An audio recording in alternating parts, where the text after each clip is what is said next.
আপনারা নিজের চোখে দেখুন, আমার এই জলাশয়ের ভিতরে জোক ধরে ফেলেছে। জলাশয়ের ভিতরে কুমির থাকতে পারে, দেখুন এই যে খুব লড়ালড়ি করতেছে।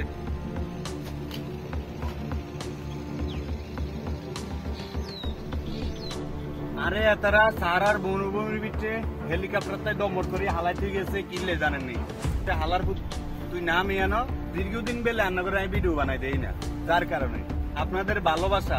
আপনারাও অনেকে আমাকে বলেন যে ভিডিও বানাই দেন না, কিনলে আমরা আপনার ভিডিও চাইতাম।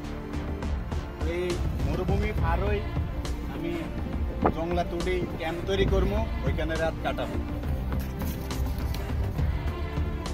অবশেষে এই ফারার মরুভূমির ভিতরে বেকানোর স্থান ওকে ছাগল যেন দিয়ে যায়, এটা কোনদিন কল্পনা করতে পারি না। তবে আমি এই ছাগলের দুধ দুয়াই খাইও আপনারা দেখ।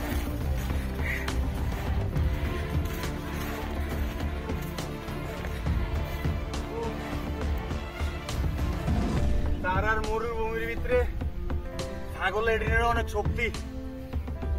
যাই হোক আমি অনেক ক্লান্ত হয়ে গেছি। অবশেষে ছাগলের দুধ দিয়া যায়, আমি দুধ দোয়াই খাইতে হইব। এই ছাগল হোত বাইরে,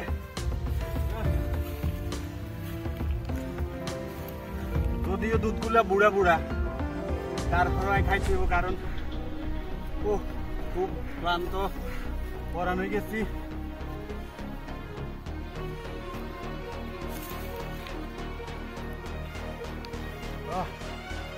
দুধ বুড়ো হয়ে গেছে, যার কারণে বেশি পাই নাই, অল্প কদ্দুর পাইছি। দেখ বাবু, তুমি অনেক আমার কারণে কষ্ট পাইছো, যাও চলে যাও। তবে আমার এই অল্প কদ্দুর বুড়ো কাজ জোয়ানোর যে দুধখান খাইছি, তো এখানে আমার ক্যালোরি এমনকি হাঁটার জন্য শক্তি যোগাই দিছে।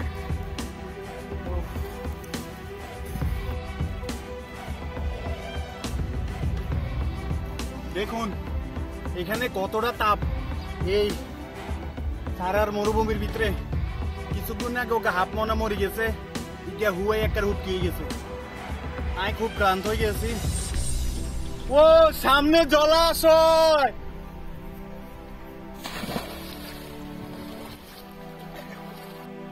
আর আমার এখন খুব ভাল লাগতেছে। যদিও এই জলাশয়ের ভিতরে কুমির থাকতে পারে, বিষাক্ত বিষাক্ত জোঁক থাকতে পারে, সাপ থাকতে পারে, তারপরও আমি অনেক হ্যাপি, কারণ আমি জলাশয়ের লাগ পেয়ে গেলাম। এবার আমার বাঁচার আরেকটি ধাপ এগিয়ে গেল। তো যাই হোক, আমি আগাইতেছি, আপনারা দেখতে থাকুন এবং আমার সাথে থাকুন, কারণ এখানে বিষাক্ত বিষাক্ত কুমির থাকতে পারে। ও কি যে শান্তি।